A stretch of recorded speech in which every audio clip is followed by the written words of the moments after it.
आज की वीडियो बहुत ही इंटरेस्टिंग होने वाली है। आज हम बात करेंगे स्क्रू गेज के बेसिक कंपोनेंट के बारे में। देन बात करेंगे type of error, screw gauge में कौन कौन सी एरर हो सकती हैं। फिर उसके बाद बात करेंगे हम least count of screw gauge, और देन बात करेंगे मेन स्केल और सर्कुलर स्केल की रीडिंग कैसे कैलकुलेट कर सकते हैं from screw gauge. And then बात करेंगे प्रैक्टिकल बेस्ड डेमोन्स्ट्रेशन, और हम स्क्रू गेज को कैसे ऑपरेट कर सकते हैं उसके बारे में आज डिस्कस करेंगे। चलो वीडियो को स्टार्ट करते हैं।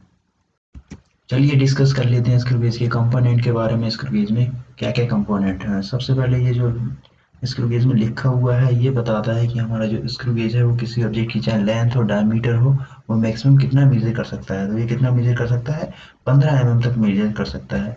और ये जो फ्रेम दिखाई दे रहा है ये यू शेप का फ्रेम है, इसे यू फ्रेम कहते हैं। और ये पोर्शन होता है इसे एनविल कहते हैं, इसे स्पिंडल कहते हैं, और इसे स्क्रू कहते हैं। स्क्रू गेज में ये बहुत सारे क्या होते हैं, थ्रेड बने हुए होते हैं।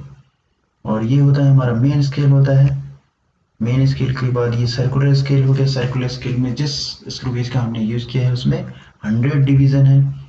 और ये मेन स्केल की क्या हुई है, बेस लाइन हो गई।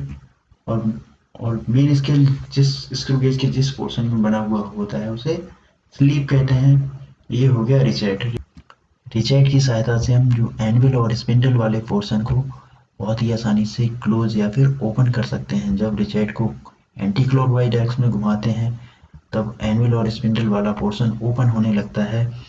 और फिर उसके बाद हम कोई जिस ऑब्जेक्ट की हमें डायमीटर या फिर थिकनेस मेजरमेंट करना है उसे यहाँ पुट कर देते हैं। फिर रिचेट को जब क्लॉकवाइज डायरेक्शन में घुमाते हैं तब ये ऑब्जेक्ट यहाँ फिट हो जाता है।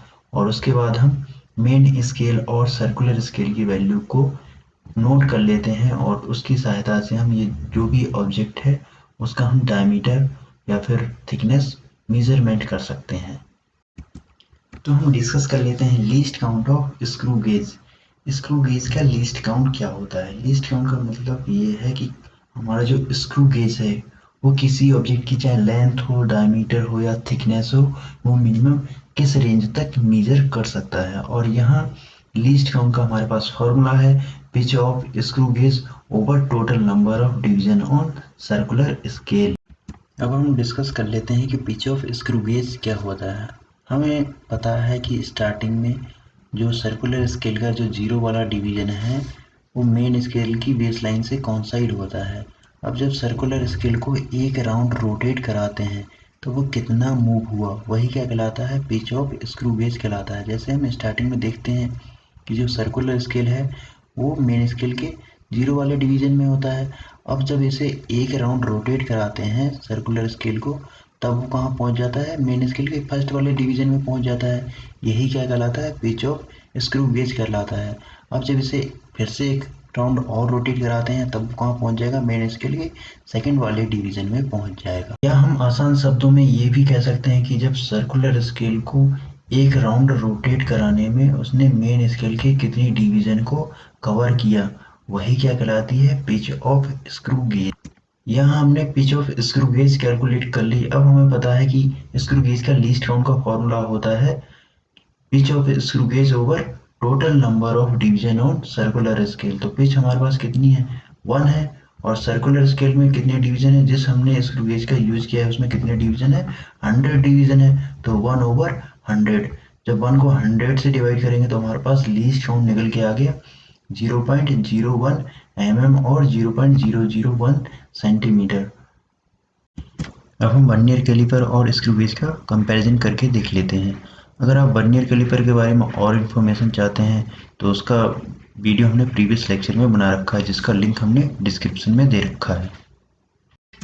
हमें पता है कि जो वर्नियर कैलिपर का लीस्ट काउंट होता है वो 0.1 mm और 0.01 सेंटीमीटर होता है।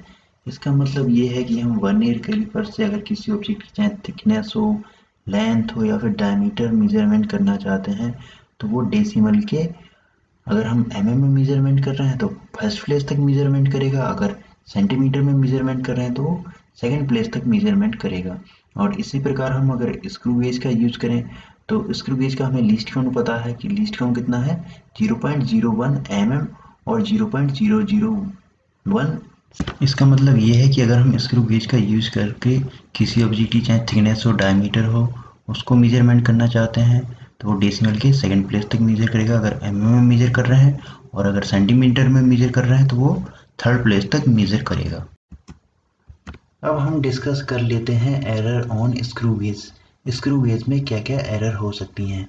हमें पता है कि जो स्टार्टिंग में जो एनुअल वाला पोर्शन है और सिडिल वाला पोर्शन है वो आपस में एक दूसरे से अटैच होते हैं, और इसका मतलब ये है कि जो जो मेन स्केल की जो बेस लाइन है और जो सर्कुलर स्केल का जो जीरो वाला डिवीजन है, अगर दोनों आपस में क्या हो, स्टार्टिंग में कॉन्साइड हो, तो इसका मतलब हमारे जो स्क्रू गेज है उसमें कोई एरर नहीं है। जैसे इस फिगर में भी आप देख सकते हैं, जो मेन स्केल की जो बेस लाइन है और जो सर्कुलर स्केल का जीरो वाला डिवीजन है वो एक दूसरे से कॉन्साइड कर रहे हैं। इसका मतलब जो हम स्क्रू गेज यूज कर रहे हैं उसमें कोई एरर नहीं है, तो वो कंडीशन क्या हो जाएगी, नो जीरो एरर की कंडीशन हो।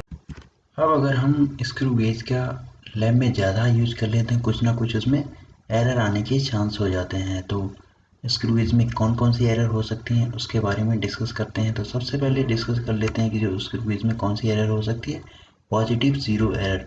पॉजिटिव जीरो एरर के केस में क्या होता है कि अगर हम रिचेट की सहायता से अगर जो हमारे पास एनविल और स्पिंडल वाला जो पोर्शन है उसको आपस में अटैच कर दें, तो अगर जो मेन स्केल की जो बेस लाइन है और जो सर्कुलर स्केल का जीरो वाला डिवीजन है वहाँ पर क्या हो, कॉन्साइड ना हो, बल्कि जो जीरो वाला डिवीजन है जो सर्कुलर स्केल का क्या हो, वो डाउन साइड शिफ्ट हो, तो हमारा जो स्क्रू गेज होगा उसमें पॉजिटिव जीरो एरर होगी। जैसे इस वाले केस में देख सकते हैं कि कितनी एरर है उसे कैलकुलेट करना है। तो इसे कैलकुलेट करने के लिए क्या करेंगे, जो हमारा जो मेन स्केल है उसका जो बेस लाइन है वो सर्कुलर स्केल की कौन से डिवीजन से कॉन्साइड हो रही है। तो कौन से डिवीजन से कॉन्साइड हो रही है, फर्स्ट डिवीजन से कॉन्साइड हो रही है। तो फर्स्ट डिवीजन को किससे मल्टीप्लाई कर देंगे, जो हमारे पास स्क्रू गेज है उसके लीस्ट काउंट से मल्टीप्लाई कर देंगे। तो लीस्ट काउंट है हमारे पास 0.01 mm, तो 1 को किससे मल्टीप्लाई कर देंगे, 0.01 mm से मल्टीप्लाई कर देंगे। तो हमारा जो जो भी एरर होगी हमारे पास जो स्क्रू गेज यूज कर रहे हैं उसमें एरर पता चल जाएगी कितनी एरर है। तो इसमें इस वाले केस में कितनी एरर है, 0.01 mm की एरर है। अब हम डिस्कस करते हैं कि अगर हम किसी ऑब्जेक्ट की चाहे थिकनेस मेजरमेंट करनी है या फिर डायमीटर मेजरमेंट करना है, उस स्क्रू गेज का यूज़ कर रहे हैं जिसमें पहले से ही पॉजिटिव जीरो एरर प्रेजेंट है, तो उसकी करेक्ट रीडिंग किसी ऑब्जेक्ट की कैसे मेजरमेंट कर सकते हैं। तो उसको क्या करना पड़ेगा, जो हमारे पास जो टोटल रीडिंग आ रही है जो पॉजिटिव जीरो एरर के साथ जो टोटल रीडिंग आ रही है उसे माइनस कर देंगे जीरो एरर से। जैसे इस वाले केस में ले सकते हैं कि अगर हम किसी ऑब्जेक्ट का जो हमारे पास डायमीटर निकल के आया है वो 1.3 निकल के आया है, और जो पॉजिटिव जीरो एरर कितनी प्रेजेंट थी हमारे पास, जो स्क्रू गेज था उसमें कितनी एरर प्रेजेंट थी, 0.01 एरर प्रेजेंट थी। तो उसे क्या कर देंगे, उसे माइनस कर देंगे, तो हमारे पास करेक्ट रीडिंग निकल के आ जाएगी, यानी करेक्ट डायमीटर निकल के आ जाएगा किसी ऑब्जेक्ट का। अब नेक्स्ट केस में हम डिस्कस करते हैं नेगेटिव जीरो एरर क्या होती है। नेगेटिव जीरो एरर में फिर से वही करते हैं, जो एनुअल वाला पोर्शन है और स्पिंडल वाला पोर्शन है वो रेड शेड की सहायता से फिर से क्या करते हैं, इसे अटैच करते हैं। तब जो मेन स्केल की बेस लाइन है और जो सर्कुलर स्केल का जीरो वाला डिवीजन है वो आपस में अगर कॉन्साइड नहीं हो रहे हैं, बल्कि जो जो सर्कुलर स्केल का जो जीरो वाला डिवीजन है वो क्या है, मेन स्केल की बेस लाइन से अप डायरेक्शन में क्या हो रहा है, शिफ्ट हो रहा है, तब कहते हैं कि जो हमारे पास जो स्क्रू गेज लिया है उसमें निगेटिव जीरो एरर पहले से प्रेजेंट है। और इसका कैलकुलेशन कैसे कर सकते हैं, इसकी कैलकुलेशन के लिए फिर से वही करेंगे कि जो मेन स्केल की बेस लाइन से सर्कुलर स्केल का कौन सा वाला डिवीजन क्या हो रहा है, कॉन्साइड हो रहा है। तो इस वाले केस में कौन सा डिवीजन कॉन्साइड हो रहा है, सेकेंड वाला डिवीजन कॉन्साइड हो रहा है। तो जो सेकेंड वाला डिवीजन है उससे किससे मल्टीप्लाई कर देंगे, स्क्रू गेज की लीस्ट काउंट से मल्टीप्लाई कर देंगे। तो निगेटिव एरर कितनी आ गई हमारे पास, 0.02 mm की निगेटिव एरर आ गई। जो हमारे पास स्क्रू गेज है उसमें 0.02 एरर की पहले से निगेटिव एरर प्रेजेंट है। अब देख लेते हैं कि अगर कोई ऑब्जेक्ट है जिसका हमें डायमीटर हमने कैलकुलेट कर लिया है, जिसमें उस स्क्रू गेज का यूज़ किया है जिसमें निगेटिव एरर पहले से प्रेजेंट है, और वो कितना निकल के आया है, इतना निकल के आया है। अब जिस स्क्रू गेज का यूज़ कर रहे हैं वो क्या कर रहा है, इतना कम मेजर कर रहा है। तो किसी ऑब्जेक्ट की डायमीटर को इतना कम मेजर कर रहा है तो उसमें क्या करना पड़ेगा, इतना और ऐड करना पड़ेगा, तभी हमें करेक्ट रीडिंग मिलेगी। तो हमने क्या कर दिया, इसे ऐड कर दिया। और जो नेगेटिव एरर को क्या लेते हैं, ऑलवेज नेगेटिव लेते हैं। तब जो टोटल करेक्ट रीडिंग निकल के आ गई, यानी टोटल डायमीटर निकल के आया किसी ऑब्जेक्ट का, वो कितना आ गया, 1.32 mm का आ गया। अब हम स्क्रू गेज का प्रैक्टिकली बेस्ड डेमोस्ट्रेशन करके देख लेते हैं, और इसे ऑपरेट कैसे करेंगे किसी ऑब्जेक्ट की थिकनेस या फिर डायमीटर मेजरमेंट करने के लिए, उसे देख लेते हैं कैसे करेंगे। हम स्क्रू गेज का डेमोस्ट्रेशन करके देख लेते हैं। जैसे हमने ये स्क्रू गेज लिया है, ये मैक्सिमम कितनी कोई ऑब्जेक्ट है उसकी थिकनेस या फिर डायमीटर को ये कितना मैक्सिमम कितना मेजर कर सकता है। तो ये कितने उस थिकनेस को मेजर कर सकता है या डायमीटर को मेजर कर सकता है, ये 15 mm तक मेजर कर सकता है। अब बात कर लेते हैं कि पिच क्या होती है।